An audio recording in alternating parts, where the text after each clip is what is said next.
Muy buenos días, queridos amigos. Continuamos hoy con nuestro repaso de la lección. Esta lección que les voy a dar un resumen completo del resumen de la escuela sabática del 7/31 de 2025, quinto trimestre, centrado en el libro de Éxodo. Aborda la lección número 5 y el tema de la Pascua. Eh, con lectura clave como Éxodo capítulo 11 del 1 al 10, Misquea de 6:8, Éxodo 12 del 1 al 30, Primera de Corintios 5:7, Éxodo 13, 14 y 16 y Hebreo 11:28. Tema de el juicio de Dios en el contexto de la Pascua. Vamos a orar para empezar este repaso de la lección. Muy bien. Querido Jesús, le damos gracias. Gracias por darnos la oportunidad de un nuevo día. Gracias por este estudio, Padre, que cada día nos fortalece más.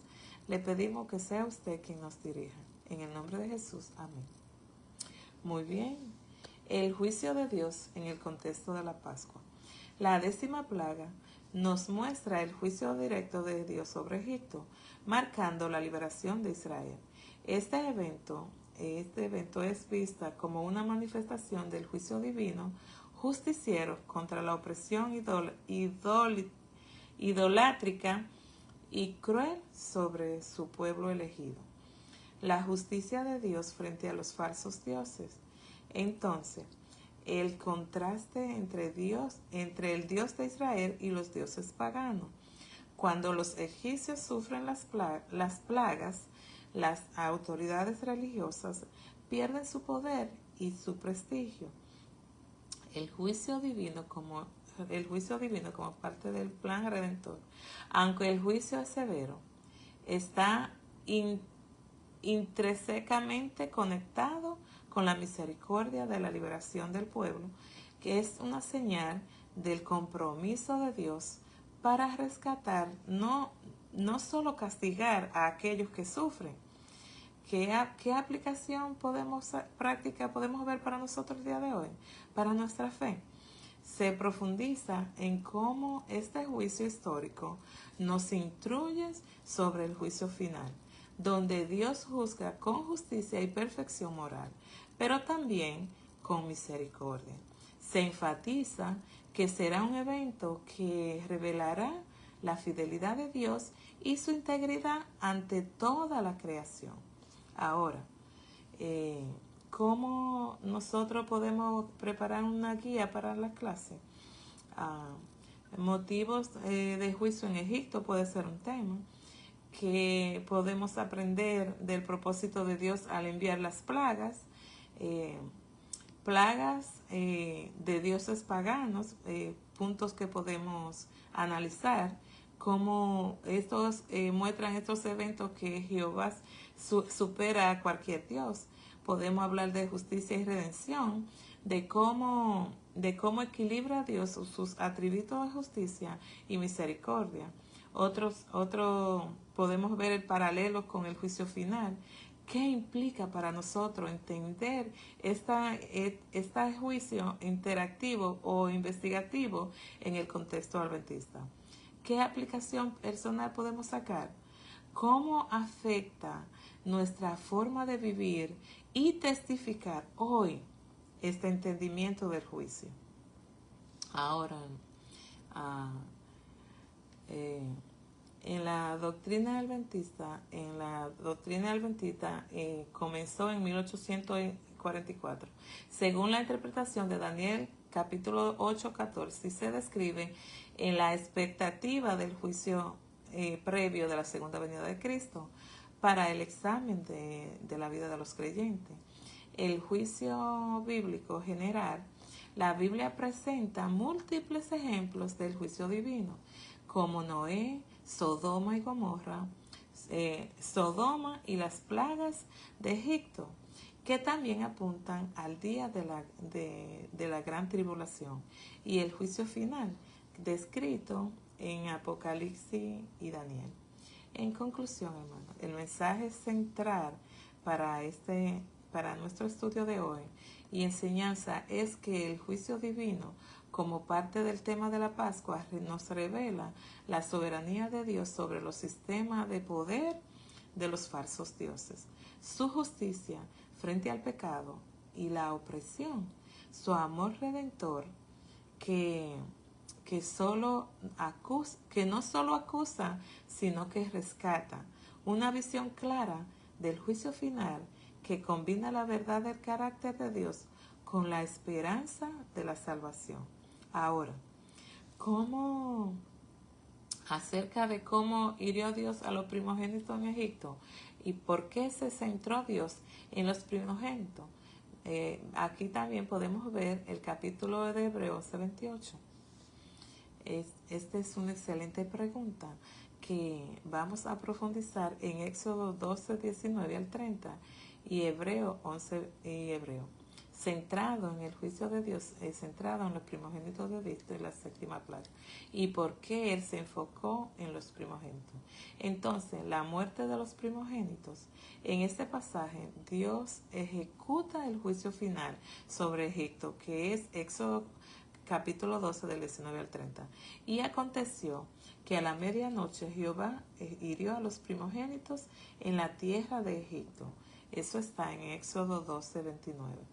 Versículo 23 muestra que fue Jehová quien pasó para herir, pero pasaba de largo si veía la sangre en los dinteles de las casas.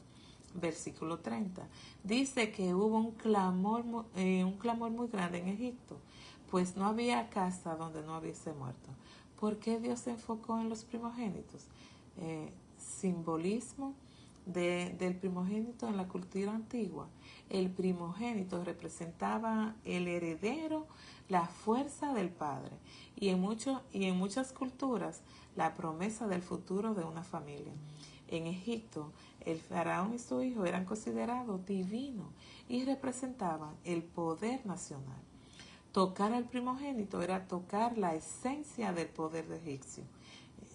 Justicia proporcional. Faraón había ordenado matar los hijos de Israel. Éxodo capítulo 1, versículo 22. Ahora el juicio recae sobre los primogénitos egipcios. Es una respuesta divina directa a la opresión y genocidio del pueblo de Dios. El primogénito de Dios. Dios llama a Israel mi hijo primogénito. Éxodo capítulo 4, 22 y 23. Faraón rechazó liberar al primogénito de Dios. Así que Dios reclamó los primogénitos de Egipto. En Hebreo 11:28, la fe de Moisés ante el juicio. Por la fe, Moisés celebró la Pascua y la perfección de la sangre, para que el que destruía a los primogénitos no los tocase a ellos. Moisés estableció por fe las instrucciones de Dios, confiando que la sangre del cordero protegería a los israelitas del juicio. Aquí se introduce un principio importante, porque la fe en la sangre por el medio de salvación. La Pascua se convierte en un tipo de Cristo, el Cordero de Dios, cuya sangre nos libra del juicio eterno. Ahora, ¿cómo lo podemos aplicar a nuestra vida espiritual? Dios no hace excepción de personas. Todos los hogares egipcios o israelitas estaban en peligro. Solo la obediencia y fe en la sangre ofrecía protección, juicio con misericordia. Dios ofreció una salida antes del juicio, la Pascua. Cristo es nuestro Cordero. Y así como la sangre del Cordero protegió a los primogénitos, la sangre de Jesús nos salva del juicio eterno. Primera de Corintios 5:7. Ahora bien, Dios se enfocó en los primogénitos. ¿Por qué? Porque representaban el futuro y la fuerza de Egipto. Eran símbolos del poder justo y de rechazo a liberar al pueblo de Dios. Su juicio fue una respuesta justa y simbólicamente poderosa. eh, prefiguraba una realidad espiritual más grande, el juicio venidero y la necesidad de salvación por la sangre del Cordero. Ahora bien, ¿cómo han sufrido a causa de los pecados ajenos? ¿De qué manera otros han sufrido por nuestra falta? ¿Cuál es nuestra única esperanza? ¿Cómo hemos sufrido a causas ajenas? Todos experimentamos dolor causado por otro. Cuando alguien miente, traiciona o abandona, sufrimos aunque no sea nuestra culpa. A veces el pecado de otros nos afecta de forma indirecta. Violencia, injusticia, egoísmo. Lamentaciones 3, capítulo 3, versículo 33 y 34 nos recuerda que el sufrimiento humano muchas veces nace del pecado colectivo, porque Él nos aflige, nos entristece voluntariamente a los hijos de los hombres. El pecado no solo destruye al que lo comete, también hiere al que los rodea. Ahora, ¿de qué manera nosotros sufrimos a causa de nuestra falta? Es doloroso, pero necesario reconocer nuestras palabras duras, indiferencias, orgullo o falta de perdón pueden herir profundamente a otros. A veces nosotros pecamos por acción, otras veces por omisión. No corregimos, nos amamos, nos ayudamos. Romanos 14:13. No pongamos más tropiezo al hermano. Aún nuestra falta más pequeña puede tener un impacto más grande del que nosotros nos imaginamos. ¿Cuál es nuestra única esperanza? La sangre de Cristo. No podemos cargar eternamente con el peso del pecado, ni propio ni ajeno. Nuestra única esperanza es Jesús. Está en Jesús. Primera de Juan 1:7. La sangre de Jesucristo, su Hijo, nos limpia de todo pecado. Isaías 53:5.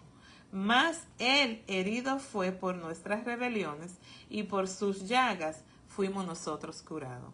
Solo Cristo puede sanar lo que otros han roto en nosotros y también lo que nosotros hemos roto en otros. Ahora, todos hemos sufrido por los pecados de otros. Todos hemos sufrido con nuestras faltas, pero todos podemos ser restaurados en el único que no tuvo pecado, pero sufrió por todos, Jesucristo. Como dice un hermoso himno que dice, en la cruz, dos primero vi la luz, y las manchas de mi alma yo la vi. Que así como dice este himno, nosotros podamos en la cruz de Cristo ver la solución a todos nuestros problemas y limpiar nuestras manchas, nuestras almas, lavarlas. Que Dios nos bendiga y que cada día podamos nosotros, tengamos ese deseo ferviente de tempranito buscarle de mañana. Él es el único que pone en nuestros corazones el querer como el hacer por su buena voluntad. Vamos a orar. Amantísimo Padre, que moras en las alturas de los cielos. Gracias, Padre. Gracias porque usted deja refrigerio para nuestras almas. Y cada día, Señor, tenemos una porción para hacer lo correcto. Ayúdenos que todo lo que hagamos sea para honrarlo y glorificar su nombre.